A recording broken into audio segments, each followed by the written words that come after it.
Many people are saying to Israel, you can't beat Hamas. You've set this goal, and I'm sure maybe you discussed it with the Prime Minister today, you've set this goal of completely defeating Hamas, but you can't defeat Hamas because it's an ideology. What's your response to that? Well, they often say it's an idea. That's another one, ideology or an idea. Well, there's several things about that. The first thing is, I've heard that said a lot in campaigns against terrorist groups and others. There's always the claim, for instance, that if you fight the terrorist group, you will create more terrorists, which is a logical cycle that does not work, because, of course, that means that you should simply never fight terrorism, because if you do, you'll create terrorists, which means you just sort of have to stand back and take it, which doesn't seem to me viable. The second thing about this is that it's just not true that you can't defeat a terrorist group. You can defeat the leaders, certainly. You can kill or capture the leaders. That's eminently possible. I think there's I talked about this with the Prime Minister earlier a bit. I think there is a complexity at the moment of having the mission of simultaneously destroying Hamas and also having to negotiate with Hamas. I think that is a very tricky juncture. But, I mean, lots of ideas have been destroyed. I mean, you know, Nazism was destroyed. Warning, this intellectual grenade may cause severe cognitive dissonance in the woke campus crybabies. Douglas Murray is about to detonate your preconceptions about the Israel-Hamas conflict. From exposing UN hypocrisy to unmasking campus anti-Semitism, Murray's verbal artillery leaves no sacred cow unscathed. Brace for a roller coaster ride through moral mazes, diplomatic double standards, and the stark contrast between Israeli resilience and Western wokeness. And of course, the world then sees what's playing out here, and what played out here recently was that South Africa took Israel to the International Court of Justice. And so, what's your reaction to the case being brought and the way that case is going right now? Well, I mean, first of all, obviously South Africa is doing it as a proxy and at a request of Iran. The South African government, have you been to South Africa? I have, and many people have here as well. Good. I mean, in which case you'll know that it has some troubles of its own. If you can't keep the lights on in Johannesburg, and if you've got a government so corrupt and so much of your population living in utter destitution, a destitution of a kind that it's quite hard to see outside of, say, the slums of India. I mean, just poverty on an unimaginable scale. If you can't do the most basic things like provide for your people, you know, pretending that you're the international arbiter of justice is probably quite a nice day off. But it's not a persuasive look, in my view. Of course, the case is preposterous. I think it's an interesting question as to, you know, whether Israel should have deigned to even take part in the proceedings, and currently it looks like it was a good idea to do so. But I believe that in general the rule of judiciary over elected politicians is dangerous, and I believe that the idea of an unelected international judiciary having say over a war is absolutely preposterous, and no country really should put up with it, but certainly not a democracy, and certainly not a democracy fighting for its existence. Here's a question for the supporters of South Africa's International Court of Justice case. If you're so concerned about genocide, where was your outrage when Hamas explicitly called for the annihilation of all Jews? Or does your definition of genocide conveniently exclude threats against Israel? Perhaps it's time to consider that your moral compass might be as faulty as South Africa's power grid. But the whole thing, as everyone here knows, is just a profound smear campaign, because you just need to drop the word genocide into the conversation, as South Africa has done in a very prominent way. And, you know, you'll get people who might say, well, they're not doing genocide, but they're close, or it's genocide-ish, or... and as I've often pointed out in recent months, I mean, there have been actual genocides going on all the time in our era, and nothing happens about it. I've reported from the genocide against Christians in the north of Nigeria by the Fulani militia and others, and the Western media doesn't care about it. I once came back from reporting from northern Nigeria, and I said to an editor, I've got a very good story about a terrible atrocity that's just carried out, a church of Christians on Easter Sunday, and a suicide bomber went in, and then they started mowing people down as they were running away. And I was told that the paper already had a story from Africa that week, which, if I remember rightly, was from Cape Town. But my point is that there's so many horrors that go on in the world, and it seems to me that what's happening with the so-called Free Palestine movement, which South Africa has jumped on the back of, to some extent it's the same thing that drove that sort of Free Tibet movement a few decades ago. Does anyone remember Free Tibet? It was, I remember when I was growing up, it was quite a thing. People had bumper stickers saying Free Tibet, and occasionally there'd be a small protest of people, well-meaning people. And then it turned out that the Chinese Communist Party wasn't much influenced by bumper stickers in London, and Tibet remained doggedly unfree. If activism didn't free Tibet from Chinese oppression, what makes you think it will solve the complex Israeli-Palestinian conflict? Or is this just another opportunity for these so-called activists to feel morally superior without actually understanding or affecting the situation? Perhaps it's time to consider that real change requires more than hashtags and bumper stickers. It requires genuine understanding, nuanced diplomacy, and a willingness to confront uncomfortable truths on all sides. And to an extent, what's the real horror of what the ICJ and what South Africa has been trying to do is that it knows, interestingly enough, that this country is vulnerable to international opinion and does care about this. Yeah. The charge, it's a charge intended to wound the Jewish people. That's what the thing underneath the story is that it's intended to wound. And as I say, the Chinese Communist Party puts 1 million people, Uyghur Muslims, into concentration camps, and nobody can influence the Chinese Communist Party, it seems. But they know that Israel is vulnerable on a moral level as well as on a strategic level, and that's why they're doing it. And so, from the International Court to the UN, and we recently heard, I don't think you'll fall off your chair at this, that UNRWA officials were involved personally in the October 7th massacre. What needs to happen to the United Nations?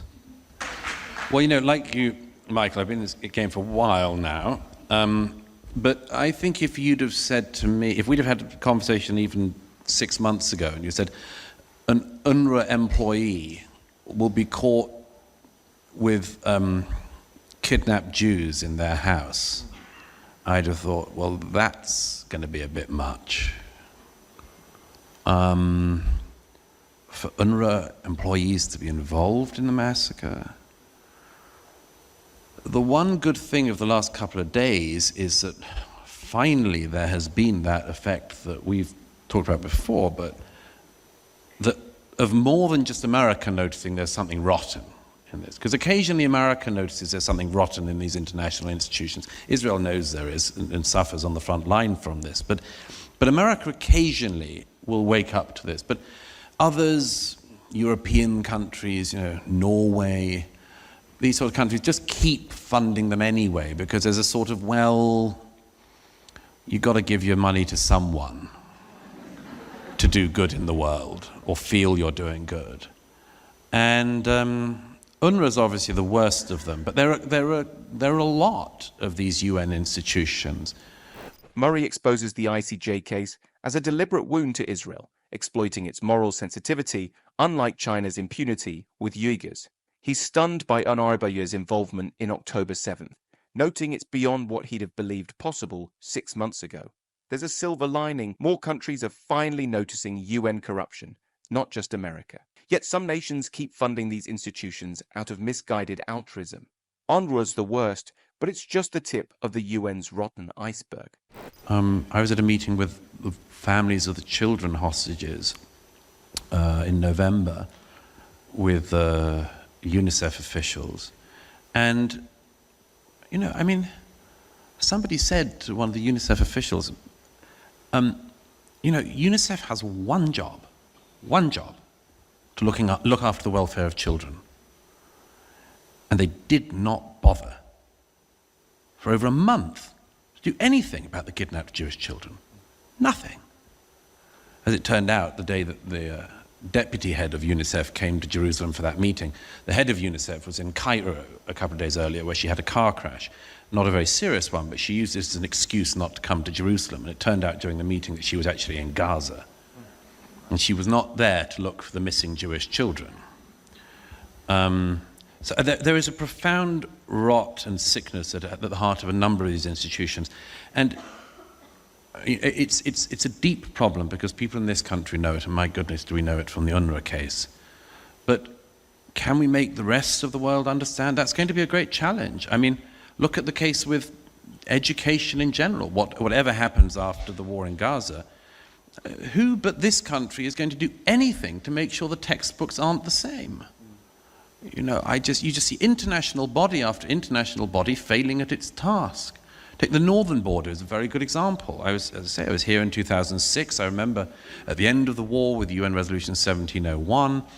And, you know, when people talk about Israel abiding by international resolutions, you go, well, the international community didn't abide by 1701, so it appears it's a pick and mix affair. When I was up in Metula the other week, I saw the footage of UN peacekeeping cars coming along the border, and Hezbollah firing rockets into Israel, and the UN peacekeeping vehicles did a U-turn and went back to their base. This reveals a deep-seated bias in international institutions. UNRWA's involvement in October 7th, FIVO, further exposes this rot. Murray questions who, besides Israel, will ensure Gaza's textbooks aren't filled with hate post-war. The failure extends to UN peacekeepers on Israel's northern border, despite Resolution 1701 after the 2006 war.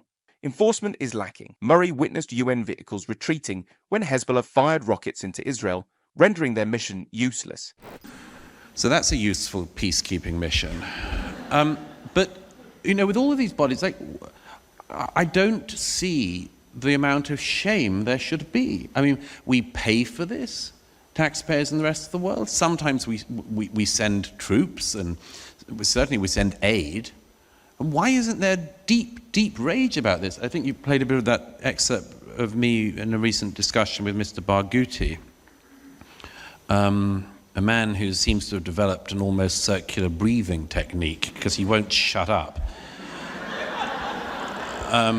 I believe you stopped him in that clip. You can, not breathing, no, but you stopped him talking. I didn't stop him breathing, no. That's important for the record. I've had opponents who've gone to prison, but none that have actually died. But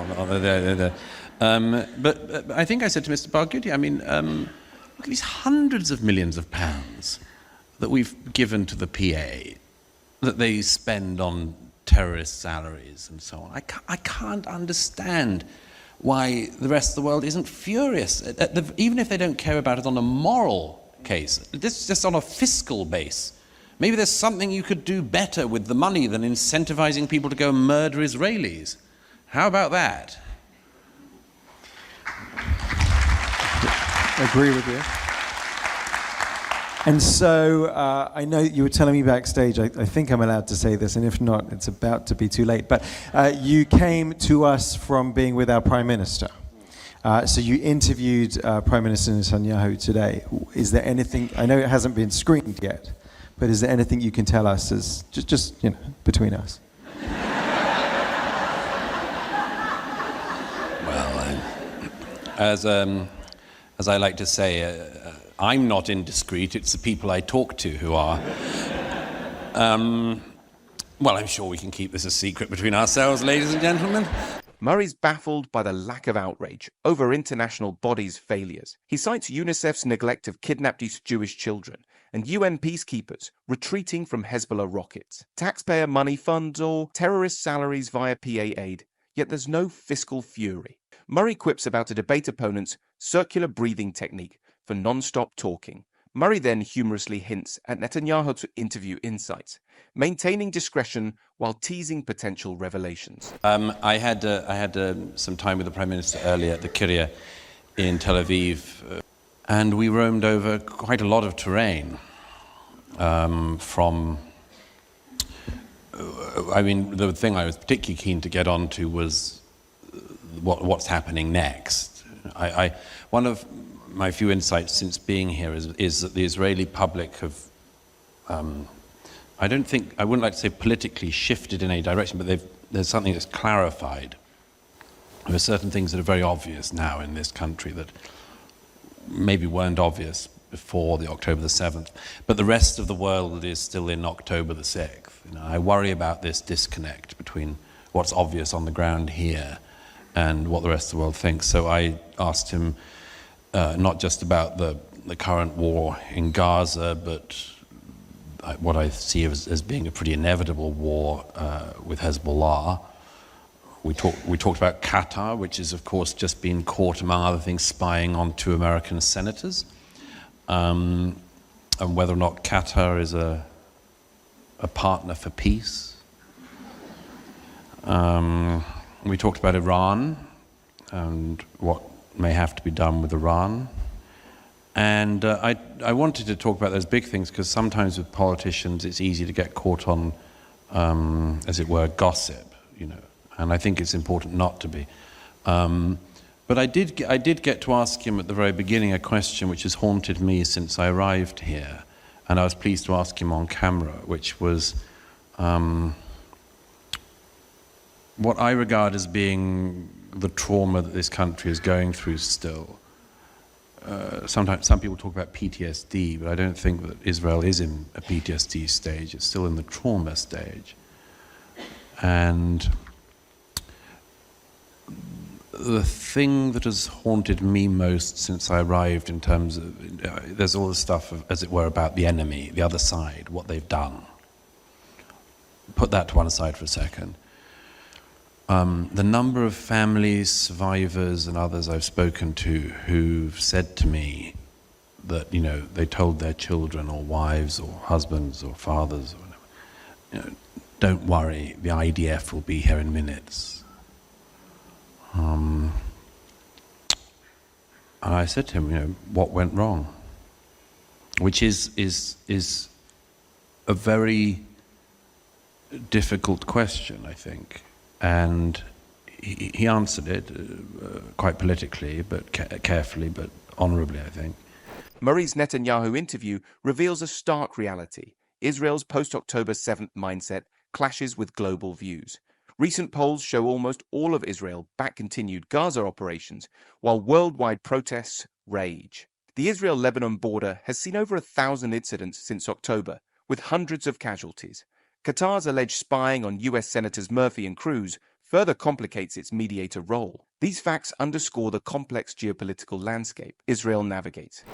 But I think, for me, I wanted to start on that because that's, I feel like, a question which Israelis of all political types do have in mind, is just this, I say we, but you don't mind my saying so, but we sort of relied on a certain invincibility, the reliance on technology, the reliance on the intelligence, the reliance on the army, the military, the whole infrastructure. But and this is by no means to say, everything that happened that day was all the responsibility of Hamas and Islamic Jihad and the other groups, but there's this thing of, but how on earth did it happen? You and I know, this is the country where Jews come to feel safe. Really. And there was, to my mind, a wobble around that time. Maybe for some people that wobble is still going on. But I felt like that was a question that had to be asked. I know that when I was down south in Be'eri, I said to the the senior officials there, what will it take for people to come back? And he said, we need to prove to them that we can keep them safe. Yes, I mean it's the same, and I mean it's less severe, of course, in the north because it wasn't the same incursion. But I've spent quite a lot of recent months living accidentally with residents of Kiryat Shimona, and we make a rather odd collection of people. Although my friend Richard Kemp, who spends quite a lot of time here as well, said he's a great man. We'll tell him he got a round of applause in absentia. Yeah, I know. I'm not going to tell Richard that. I'm going to say, I'll say I mentioned your name and everyone booed. Yeah, okay. No, he's a wonderful man. But Richard Kemp mentioned the other week when somebody said something about us being goys. He said I'd like to say that I'm not only a goy but a rather practiced Shabbat goy, and he said, living with residents of Kiryat Shimona, my services have been rather extensively called upon.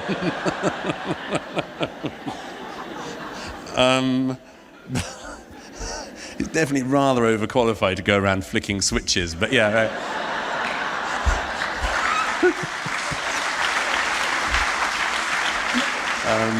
Douglas Murray's dialogue with Netanyahu broaches a sensitive issue: Israel's perceived invincibility. Israelis have long relied on their technological, intelligence, and military infrastructure for security. Yet the October 7th incident, attributed largely to Hamas and Islamic Jihad's actions, shook this confidence. Murray, sharing his observations from both the south and north of Israel, noted the essential question: how did it happen?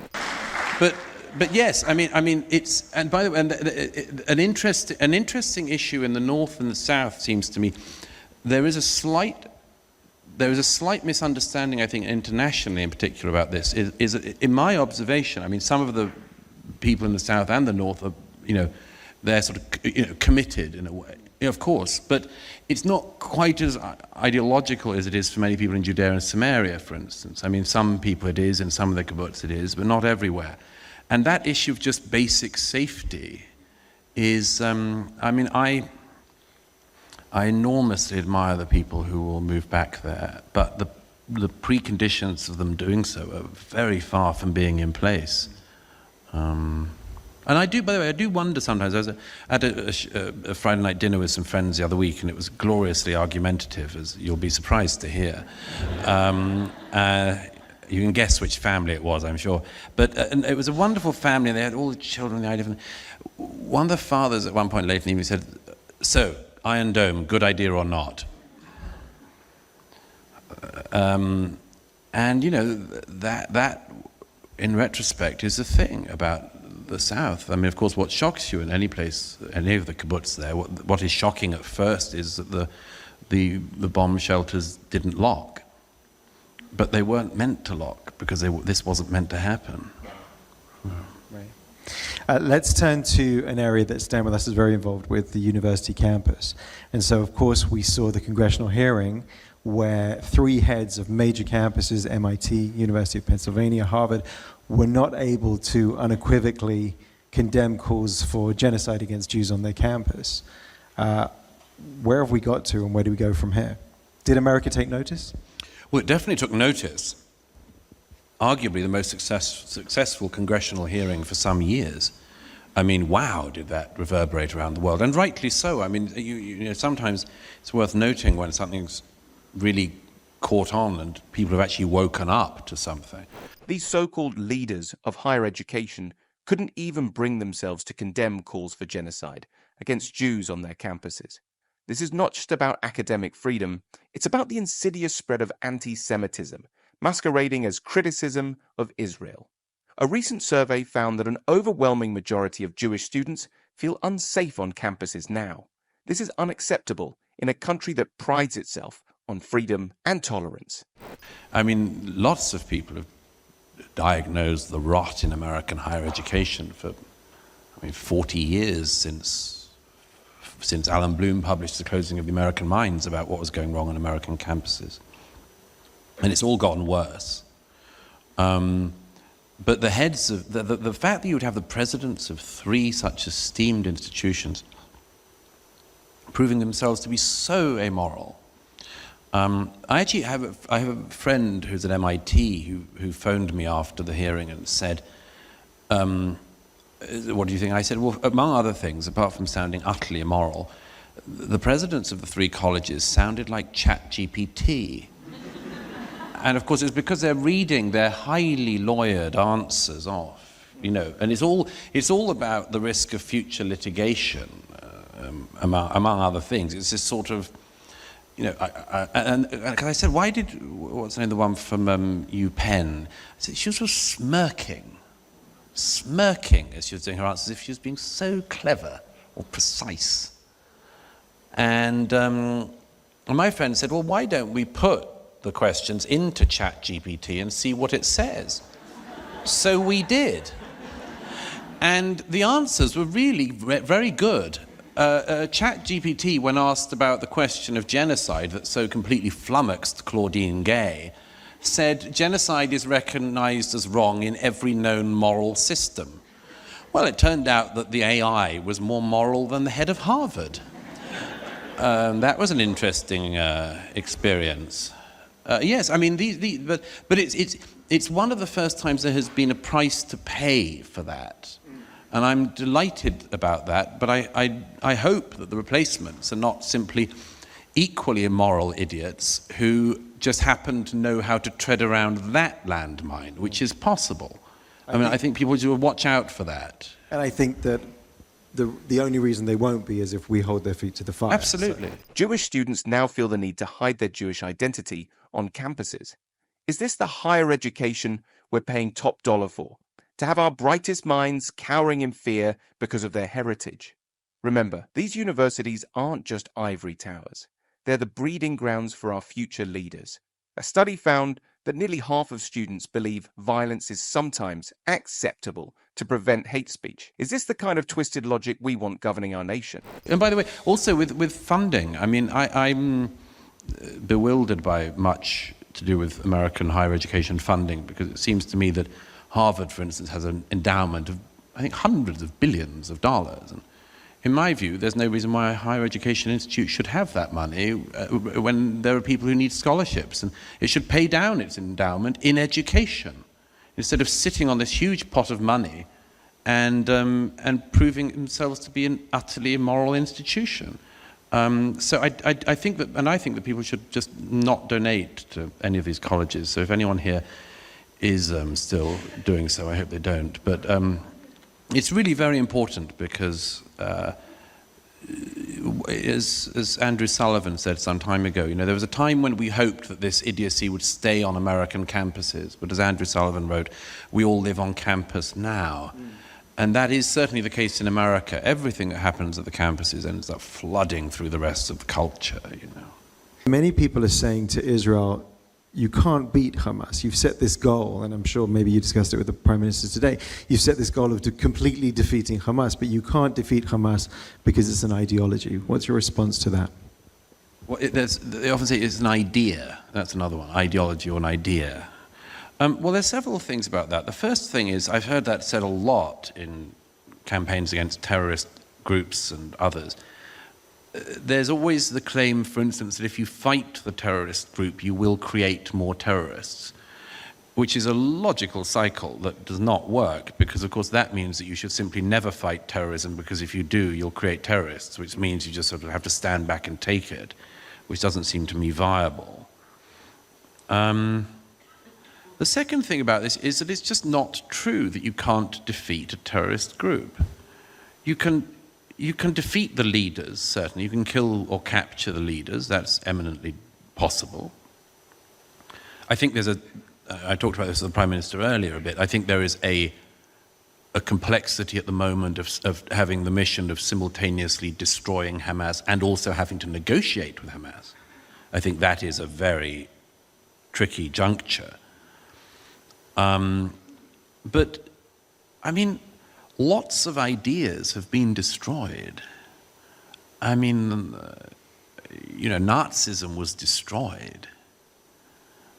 Communism, although it lingers again on American college campuses primarily, but it lingers, but it was pretty much destroyed in 1989, 1990. There are residue countries like North Korea still vaguely trying versions of it, but it was destroyed. And it was partly also, of course, destroyed on the battlefield of ideas, which is one of the reasons why it gives me great... some people say, well, there are so many lies in the world, so many liars, so many horrible things being said by horrible people, and how can you possibly intend to pierce through them? And I always say that history is just filled with people who destroyed bad ideas, and the way in which communism was brought down is a very good example. When Alexander Solzhenitsyn was writing, could he have imagined the impact it had? The vast crack on the Iron Curtain, the wall that was caused by his work. When Václav Havel was writing and working, he helped destroy this horrible idea. And communism was much, much more widespread than Hamas. History is littered with the corpses of defeated ideologies. Nazism, communism, on life support, except ironically, on American campuses. The idea that you can't defeat a terrorist group is not just wrong, it's dangerously naive. If we defeated communism, why hesitate with Hamas? Israel has successfully eliminated numerous Hamas leaders over the years. In 2004 alone, Israel took out both the spiritual leader, Sheikh Ahmed Yassin, and his successor, Abdelaziz al-Rantisi, within a month. So when people say it's not possible, I think they're not imaginative enough, among much else. May I say something in closing? Sure. First of all, thank you to all of you for coming out tonight. There are quite a lot of things you can do on a Sunday night, so I'm very grateful to be able to spend the evening with you. Secondly, let me just make one observation, if I may, a closing one. One of the most moving conversations I've had since I've been here was actually with a taxi driver the other week. And I say this with great hesitation because one of the rules of journalism is that you should never quote a taxi driver. Not because taxi drivers cannot be filled with wisdom, but because it's journalistically lazy. Usually when somebody says, because normally journalists say, I was speaking to a source the other day. Yeah, you were putting in the hard work on the way to the bar. But I was speaking to a taxi driver the other day, and he turned out he'd served in '73 and so on. And he said something so moving to me. He said, we talked about what was going on. He had a child in the IDF, and everyone else knew people who'd suffered on October the 7th. And he said to me, I owe the younger generation an apology. He said, I owe them an apology. I said, why? He said, because I thought young Israelis had become weak and thought they spent all of their time on X and, Instagram and WhatsApp. They would spend all their time doing influencer stuff. And I thought that if we faced a situation like 73, I thought they would not. He said, I owe them an apology. They're remarkable. They've stepped up. And I just want to say in closing that is one of the things that I take great hope from in this country. And it's not just that the Israelis are doing well, that you're doing well, it's that I genuinely believe that the people of this country are giving an example to the world. When I speak to young people in this country who 18, 19, 20, 21, 20, what are you doing? I'm expert in intelligence in Yemen. And I sort of say, well, your contemporaries in America and Britain are wasting their lives with no concept of the world and no concept of the good they could actually do in the world And these young men and women are going to be in their 30s and their late 20s and be remarkable people, having done remarkable things and put through remarkable trials and having come through them. And I think that this is an example to the rest of the world. Everybody asks themselves, what would I do if, the situation that my forebears went through? Everybody of my generation in the UK thinks, what would we have done in my grandparents' generation? Young Israelis have shown what they would do in their grandparents' generation. And they've shown not just their grandparents, but the world. And I want not Israelis to compare themselves to the rest of the world. I want the rest of the developed democracies of the world. I want their people to compare themselves with the Israelis, because if they do, it's them that will be found wanting. The valiant youth of Israel have proven themselves to be made of sterner stuff than their counterparts in many other developed nations. While American and British youngsters are busy with pronoun debate and safe spaces, Israeli youth are stepping up to defend their homeland and values. It's a stark contrast that should make us all sit up and take notice. So, I ask you this. What would happen if your country faced a similar existential threat? Would your youth rise to the occasion like the Israelis have? Or would they be too busy crafting the perfect TikTok video? Share your thoughts in the comments below. If you're hungry for more thought-provoking analysis that challenges conventional wisdom, don't forget to like, subscribe, and hit that notification bell.